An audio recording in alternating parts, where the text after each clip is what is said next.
साथियों, आज हम माननीय सुप्रीम कोर्ट का बहुत महत्वपूर्ण केस बताने जा रहे हैं। आज पीसी एक्ट के संबंध में अभी लेटेस्ट का निर्णय आया हुआ है, जिसमें प्रिवेंशन ऑफ करप्शन एक्ट में अपील को आंशिक रूप से स्वीकार किया गया है। केस का विवरण और ये सारी बातें हम आपको बताएंगे। विशेष रूप से यह विवाद बार बार उभरा है कि क्या केवल रिश्वत की राशि की बरामदगी रिकवरी ही दोष सिद्धि के लिए पर्याप्त है? क्या मांग डिमांड का प्रमाण अनिवार्य है? यदि कोई व्यक्ति केवल किसी वरिष्ठ अधिकारी के निर्देश पर पैसे लेता है तो क्या वह स्वतः दोषी माना जाएगा?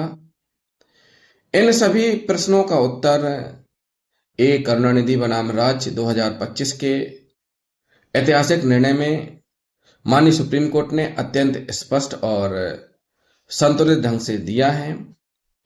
यह निर्णय न केवल प्रिवेंशन ऑफ करप्शन एक्ट की व्याख्या करता है, बल्कि न्यायिक विवेक, अभियोजन की जिम्मेदारी और आरोप निर्धारण की अनिवार्यता पर भी महत्वपूर्ण प्रकाश डालता है।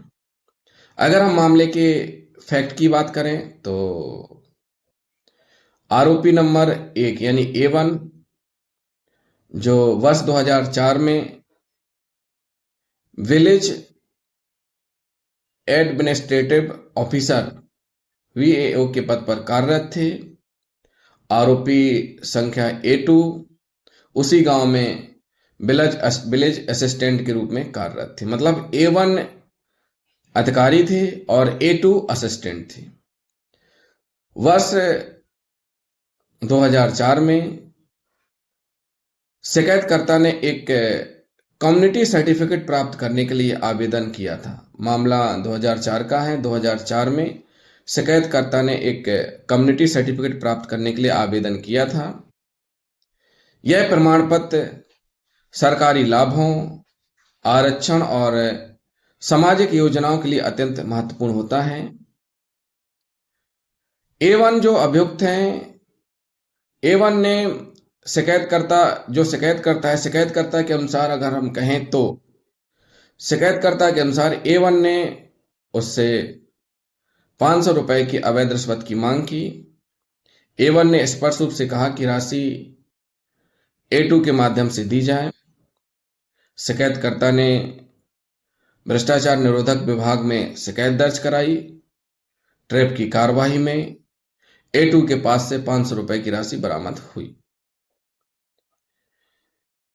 विचारण न्यायालय और उच्च न्यायालय के निर्णय की अगर हम बात करें तो विशेष अदालत ने दोनों आरोपियों को, यानी विचारण न्यायालय ने और माननीय हाईकोर्ट ने धारा 7 पीसी एक्ट और धारा 13(1)D सेपरेट धारा 13(2) के अंतर्गत दोषी ठहराया। A1 को 3 वर्ष प्लस 2 वर्ष की सजा प्लस A2 को 1.5 वर्ष और प्लस 1 वर्ष की सजा सुनाई गई। माननीय हाईकोर्ट ने विशेष कोर्ट यानी विचारण कोर्ट के निर्णय को यथावत बनाए रखा, यह मानते हुए कि A2 द्वारा, यानी जो असिस्टेंट अधिकारी है, द्वारा पैसे लेना और जो मेन अधिकारी है A1 की मांग का ही विस्तार है, इसलिए दोनों की सामूहिक जिम्मेदारी बनती है।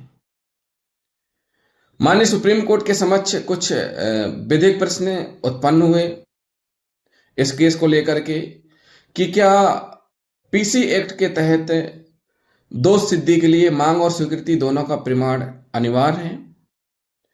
क्या केवल किसी अन्य के निर्देश पर पैसे लेने वाला व्यक्ति बिना मांग किए दोषी ठहराया जा सकता है? क्या ऐसे मामले में अबेटमेंट यानी उकसावे का अलग से आरोप आवश्यक है? क्या लंबे समय तक लंबित मुकदमा और छोटी राशि सजा में रियायत का आधार बन सकती है? तो यह कुछ विचारणीय प्रश्न माननीय सुप्रीम कोर्ट के समक्ष थे। माननीय सुप्रीम कोर्ट ने निर्णय दिया और विधिक विश्लेषणात्मक निर्णय दिया है। माननीय सुप्रीम कोर्ट ने मांग और स्वीकृति के सिद्धांत के संबंध में कहा है कि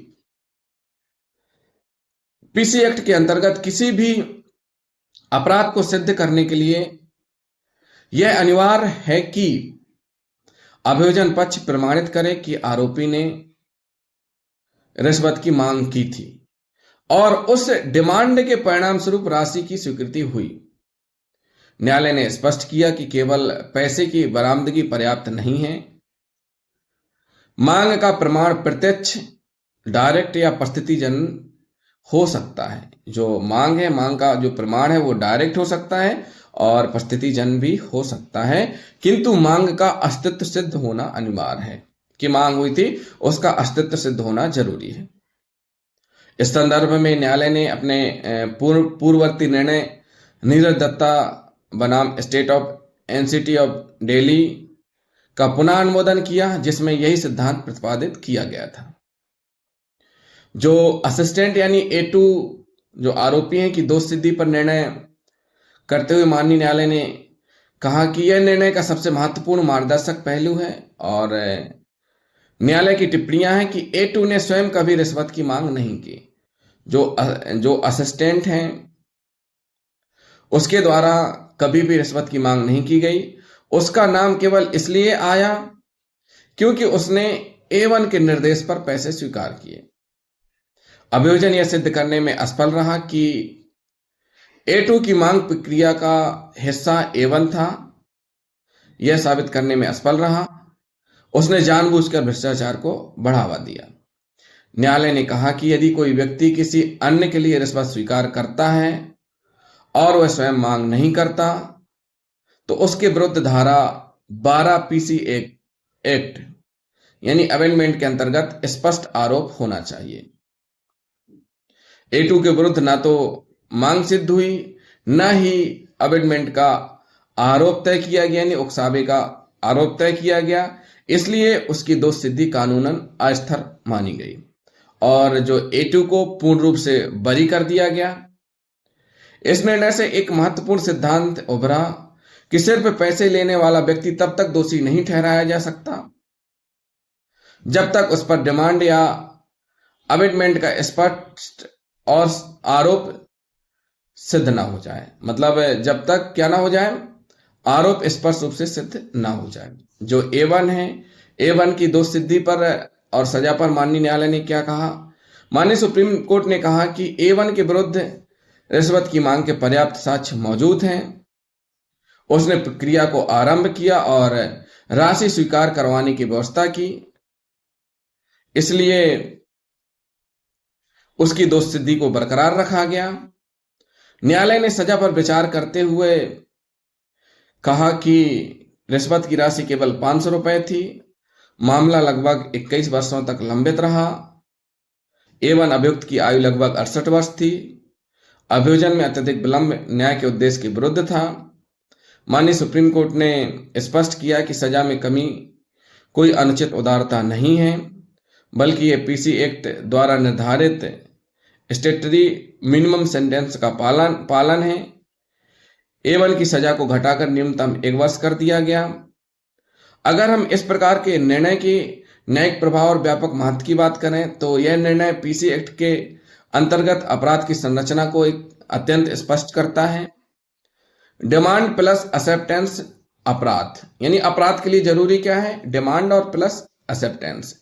इनमें किसी एक की अनुपस्थिति में दोष सिद्धि नहीं की जा सकती। यहां पर अभियोजन की जिम्मेदारी है। अभियोजन को अब यह सुनिश्चित करना होगा कि आरोप स्पष्ट हो, सही धाराओं में आरोप तय किए जाएं, अबेटमेंट जैसे मामलों में ढिलाई ना हो और यह निर्णय यह सुनिश्चित करता है कि छोटे पदों पर कार्यरत कर्मचारी जो केवल आदेश का पालन करते हैं उन्हें बिना कानूनी आधार के बलि का बकरा न बनाया जाए। न्यायालय ने यह भी स्पष्ट किया कि सजा का उद्देश्य केवल दंड नहीं बल्कि न्याय, अनुपातिका और मानवता भी है।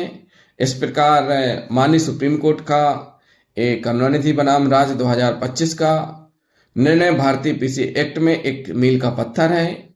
यह निर्णय निम्नलिखित सिद्धांतों को स्थापित करता है। मांग और स्वीकृति PC एक्ट के मूल तत्व हैं। केवल पैसे लेना बिना डिमांड या अमेंडमेंट के अपराध नहीं है। अभियोजन को आरोप निर्धारण में अत्यंत सावधानी बरतनी होगी। सजा निर्धारण में न्यायालय मानवीय और विधिक संतुलन बना सकता है। तो साथियों, यह एक ऐसा केस था। हमारा वीडियो बनाने का पर्पस एजुकेशनल है। जिन साथियों ने अभी तक हमारे वीडियो को लाइक शेयर कमेंट नहीं किया है, जरूर कर दें और